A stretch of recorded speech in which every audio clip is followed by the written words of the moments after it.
Hello दोस्तों, मैं हूं दिनेश केवोरा। आप सबका स्वागत है न्यूज टाइम के ऊपर। दोस्तों, टॉक शोज की श्रृंखला में आज बात करेंगे श्री जयेश ठकरार जी से। जयेश ठकरार जी, नमस्कार। जयेश ठकरार नमस्कार। जी संपादक हैं खासतौर से संदेश राजकोट के, और इनकी पहले भी जो स्टोरीज हमने की थी, खासतौर से जो वहां पर कोविड से जो मृत्यु हुई थी, तो काफी धमाकेदार एक तरह से खबरें आती थी संदेश समाचार पत्र में, और काफी चर्चा का विषय रहा था। इनके जो समाचार थे, देखा जाए तो सात समुंदर पार भी दूसरे अखबारों तक भी पहुंचे हैं। और हमने जयेश जी से पहले उस विषय पर बात की थी, लेकिन जयेश जी दरअसल संपादक होने के नाते, एक वरिष्ठ पत्रकार होने के नाते राजनीति, सामाजिक और आर्थिक जो व्यवस्थाएं हैं उनके ऊपर उनकी बहुत गहरी पकड़ है। जयेश जी, स्वागत है। और आज बात करेंगे अफगानिस्तान। अफगानिस्तान का भारत के ऊपर क्या असर होने जा रहा है, जो लेटेस्ट डेवलपमेंट्स जो हैं, they are not a good omen for India. खतरे कहां से निकल कर आ रहे हैं, पहली टिप्पणी यहीं से।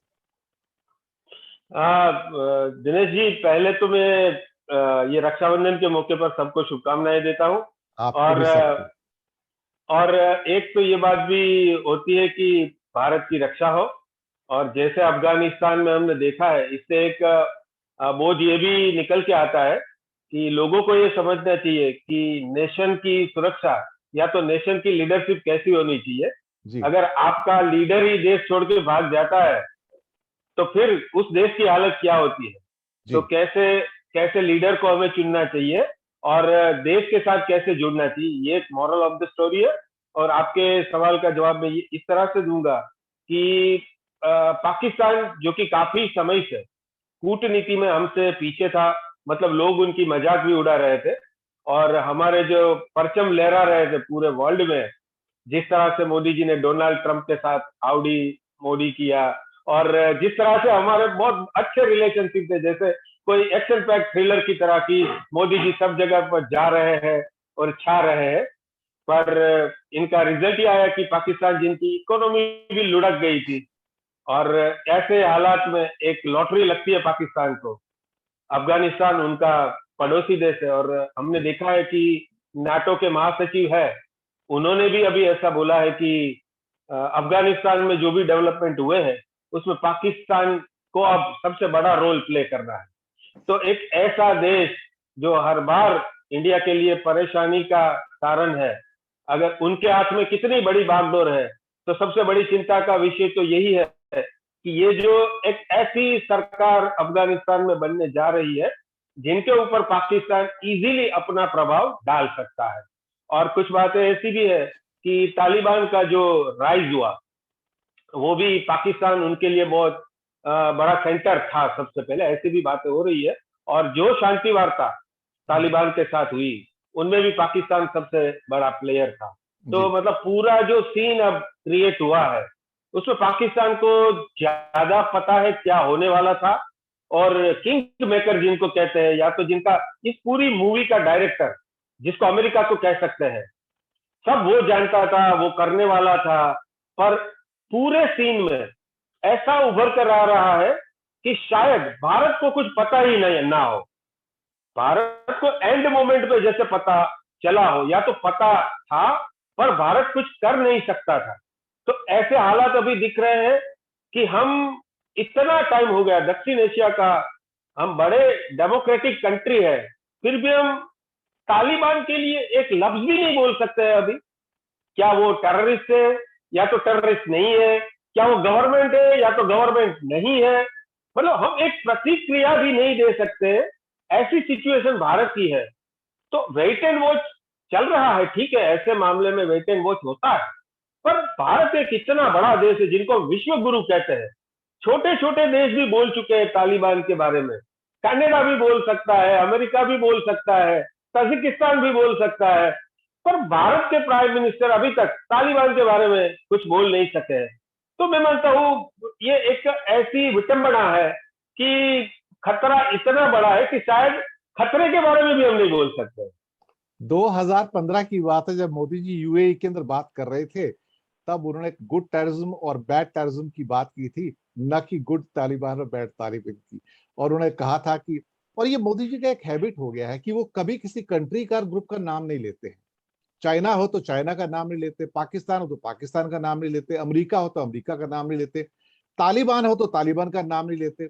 ये कैसी हिचक है कि प्रधानमंत्री जी किसी देश और किसी टेरर ऑर्गेनाइजेशन का नाम ही नहीं लेते हैं।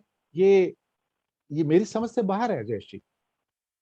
दिनेश जी, एक तरफ हम यूनाइटेड नेशंस की जो काउंसिल है उनके इस महीने के प्रमुख भी है, जी तो देश के लिए ये बड़ी गौरव की बात है। और पूरा विश्व एक ऐसी घटना के ऊपर अपनी राय दे रहा है, शायद खुल के दे रहा है। कभी भारत जैसा देश कुछ बोल नहीं रहा है, और उस देश के बारे में हम नहीं बोल रहे हैं जहां पर हमने 23,000 करोड़ लगाए। जी एक ऐसा देश जिनकी पार्लियामेंट हमने बना दी है, जहां पर 200 किलोमीटर का हाईवे हम लोग बना रहे हैं। वहां के डैम जो है सलमा डैम, उनको हमने फ्रेंडशिप डैम का नाम दिया है। तो एक बड़ा कंफ्यूजन है, लोगों को ये पता नहीं कि कितने इंडियंस अभी अफगानिस्तान में है। एक दूतावास के कर्मचारियों को लेकर एक प्लेन लैंड होता है और हम लोग तालियां बजाते हैं कि देश के लिए एक अच्छा काम हो गया, और काफी चौकसाई से हमने ये सब कर दिखाया। पर अभी जो माहौल बन रहा है, काफी लोग अभी भी वहां पर है, और काफी ओनली नॉट ओनली इंडियंस, मैं मान रहा हूँ काफी हिंदू और काफी सिख लोग भी वहां पर है। तो हमारा कोई रुख नहीं है कि हम लोग क्या करने जा रहे हैं। सबसे बड़ी चिंता की बात मैं ये देख रहा हूं कि चीन ने, जो कि सबसे पहले ही तालिबान को सपोर्ट कर दिया, मतलब समर्थन दे दिया है, अपना दूतावास चीन ने बंद ही नहीं किया, रशिया ने बंद नहीं किया, पाकिस्तान का तो होने ही वाला नहीं है। तो ये जो सब देश है वो सिचुएशन के बारे में सीधी ही राय दे सकते हैं। और भारत अगर लोकतांत्रिक ढंग से देखा जाए तो एक बड़ा देश है। तो क्या अगर वो तालिबान के साथ बात करना चाहता भी है तो वो खुलकर कुछ तो बोल सकता है। कोई भी अगर तालिबान ऐसा कह सकता है कि ये नया तालिबान, वहां महिलाओं के लिए कुछ अलग से नियम होंगे, और काफी समय से 20 साल से अगर नया तालिबान दिख भी रहा है तो हमें भी ये देखना पड़ेगा कि वो ये तालिबान कैसा है जो इंडिया के साथ क्या करेगा। जैसे कि ये तालिबान ऐसा है, हम सिर्फ इनको इसी तरह से देखते हैं कि ये पाकिस्तान के साथ मिला हुआ है, या तो वो चाइना के साथ अच्छे रिलेशन है उनके। तो हमें ये भी याद करना चाहिए कि पाकिस्तान और अफगानिस्तान की जो सीमा है उनको इसी तालिबान ने अभी तक मान्यता नहीं दी है। तो ऐसे काफी मामले हैं, जैसे कि चाइना अपने जो मिनरल्स की आपूर्ति है उनके लिए अफगानिस्तान का यूज कर सकता है। और मैं मानता हूं कोई भी चीजों ज्योग्राफिकली देखा जाए तो सब, जो चाइना, रशिया और पाकिस्तान, ये तीनों का जो ट्रायंगल बन रहा है ऐसे माहौल में, इसमें अगर भारत चुप रहता है तो मैं मानता हूं कि पूरे देश के लिए ही नहीं, लोकतांत्रिक सब देशों के लिए ये चिंता का विषय है। जैसे मैं आपको बताऊं कि ब्रिटेन के प्राइम मिनिस्टर बोरिस जॉनसन ने अभी ऐसा बोला कि तालिबान के सामने सब देशों को मिलकर एक प्रतिक्रिया देनी चाहिए। तो भारत भी ऐसा लीड कर सकता है अन्य देशों के साथ मिलकर कि तालिबान के लिए क्या रुख हो सकता है। क्योंकि जैसे मोहम्मद और लश्कर तोयबा जैसे जो संगठन है वो लोग अभी सेलिब्रेशन कर रहे हैं, तो ऐसे मामलों में भारत अगर कुछ नहीं करता है और तालिबान का नाम भी नहीं लेता है तो इससे बड़ी ताजुबी की बात क्या है। और फिर हम कैसे झंडे गाड़ सकते हैं कि हमारी जो विदेश नीति है वो सबसे बढ़िया है, हमारे विदेश नीति और हमारे जो स्टेप्स है वो पूरे वर्ल्ड में छाए हुए हैं। तो क्या आप अमेरिका को कभी ये सवाल नहीं पूछा कि अफगानिस्तान में वो क्या करने वाला है? आपके अशरफ गनी के साथ इतने अच्छे बेहतर ताल्लुकात थे, और दूसरी ओर जब भी बातचीत हुई है तो आपने नॉर्दर्न अलायंस के साथ ही बात की है। तो तालिबान के बारे में आपका रुख क्या है? क्या आप उनको एस्टिमेट नहीं कर सकते हो? क्या आपने अंडररेट किया था उनको, या तो आपका जजमेंट गलत निकला? पूरे देश को ये जानने का अधिकार है। सर, ये आपने कहा लीड करने की बात है। लीड तो तब किया जाता है ना जब आपके पास क्लैरिटी हो। आपके पास तो क्लैरिटी है नहीं, आप कुछ कहते नहीं, आपके पास व्यू पॉइंट नहीं है अपना। तो आप किसी को लीड करेंगे तो आपके पास एक व्यू पॉइंट होना चाहिए। दूसरी बात यह है कि अगर कल को मोदी जी तालिबान से बात करना भी चाहें, क्योंकि सरकार बनेगी तो बात तो करनी पड़ेगी, तो वो एक बहुत बड़ा हिस्सा न्यूज मीडिया का, चाहे डिजिटल हो या टेलीविजन न्यूज मीडिया का हो या अखबारों का हो, वो हिस्सा जो अभी तालिबान को एक्चुअली दिन रात धोता है बैठ के, और उनकी एक तरह से कहा जा रहा है कि रोज सुबह से लेकर शाम तक उनकी मजम्मत होती है। अब अगर कहीं बातचीत शुरू कर दी तो इन बेचारों के क्या हाल होंगे? किस मुंह से फिर कहेंगे कि अब बात करना उचित है? ये छोटी सी टिप्पणी इस पे। दिनेश जी, जब देश का हित देखना होता है ना, तो लीडर का ये रूल होता है कि वो कुछ भी करे। जैसे हमने तो अफगानिस्तान की भूमि को देखा है, कंधार में हमने क्या किया। इंडिया ने ही टॉक्स की थी और वहां पर अपने लोगों को छुड़ाने के लिए ये पूरा पूरा सीन ऐसा है कि इसके बारे में अभी भी टिप्पणियां होती रहती है। तो जी हाँ। अगर मान लो एक 4 करोड़ की पॉपुलेशन वाला देश है, जिनका प्रेसिडेंट खुद देश को छोड़कर भाग गया है, और उसी देश के साथ आपके काफी सेंसिटिव इश्यूज जुड़े हुए हैं, आपका 23,000 करोड़ का रुपया वहां पर लगा है, तो आप इसको ऐसे नहीं छोड़ सकते कि हम बात नहीं करेंगे।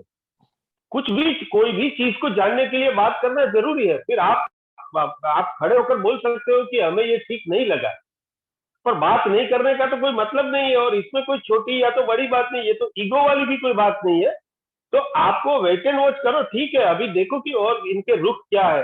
पर पहले ये भी आपको तय करना होगा कि काफी लोग वहां पर है हमारे, तो उनके लिए भी आप तालिबान से कुछ भी कह सकते हो, और अपनी ताकत भी दिखाने का यही मौका है। बिल्कुल। आप सिर्फ बात करने की बात नहीं है, एक हम बड़ा देश है और हम उनके ऊपर प्रेशर भी कर सकते हैं। यही तो कूटनीति होती है और विदेश नीति यही तो होती है। अब इसमें एक बात और आती है कि पाकिस्तान को अपनी स्ट्रेटेजिक डेप्थ मिल गई सर। कुछ लोग तो ये कह रहे हैं कि भले ही वो थोड़ा सा मजाक का ही विषय हो सकता है कि ड्यूरेंट लाइन जो है वो पाकिस्तान अफगानिस्तान से खिसक के अफगानिस्तान ईरान सीमा पर चली गई है। ये बात कहने को लोग हंसकर कह सकते हैं, लेकिन इसका मीनिंग बहुत बड़ा है सर। क्योंकि ये जो स्ट्रेटेजिक डेप्थ है, और खास तौर से पाकिस्तान के द्वारा बनाए जाने वाला तालिबान अगर वहां राज करता है, हक्कानी नेटवर्क वहां पे राज करता है, और नॉर्दर्न प्रोविंस एक तरह से साइड लाइन है। अभी खबरें भी आ रही थी, शायद वो अहमद मसूद ने शायद तालिबान से समझौता भी कर लिया था, हक्कानीज का ही कल का दावा है ये। सर ये हालात इंडिया के लिए तो अच्छे नहीं है, और कश्मीर के लिए तो बिल्कुल भी अच्छे नहीं है। क्या कहते हैं आप?